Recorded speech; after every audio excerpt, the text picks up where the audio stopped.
আপনি কি জানেন world's one of the largest spiritual city বিদেশের কোথাও নয়, বরং আমাদের বাংলার মায়াপুরেই তৈরি হচ্ছে। হ্যাঁ, এই স্পিরিচুয়াল টাউনশিপটি আয়তনে রোমের ভ্যাটিকান সিটির চেয়েও বড় হতে চলেছে।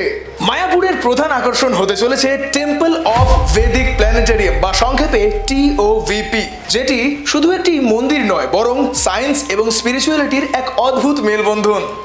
আজ সারা বিশ্ব থেকে কয়েক হাজার ভক্ত এখানে এসে বসবাস করেন, যেটি আজ শ্রীধাম মায়াপুরকে একটি গ্লোবাল ভিলেজে পরিণত করেছে। যেদিকে তাকাবেন দেখতে পাবেন প্রাচীন ভক্তিধারা এবং মডার্নাইজেশনের এক অদ্ভুত কম্বিনেশন। 2026 সালে এসে মায়াপুর হয়ে উঠেছে ভারতের স্পিরিচুয়াল ট্যুরিজমের অন্যতম কেন্দ্রবিন্দু। এটি মূলত ইসকনের প্রজেক্ট, তবে পশ্চিমবঙ্গ সরকার এটিকে হেরিটেজ সিটি হিসেবে ঘোষণা করেছে এবং বিভিন্ন পর্যটন অবকাঠামো যেমন রাস্তাঘাট উন্নয়ন প্রভৃতিতেও সহায়তা করেছে পশ্চিমবঙ্গ সরকার। এখানে তৈরি হচ্ছে অত্যাধুনিক থাকার ব্যবস্থা এবং বিশাল সব ইনফ্রাস্ট্রাকচার। তাহলে এবার মায়াপুর ভক্তি আর ট্যুরিজমের এক কমপ্লিট প্যাকেজ হতে চলেছে।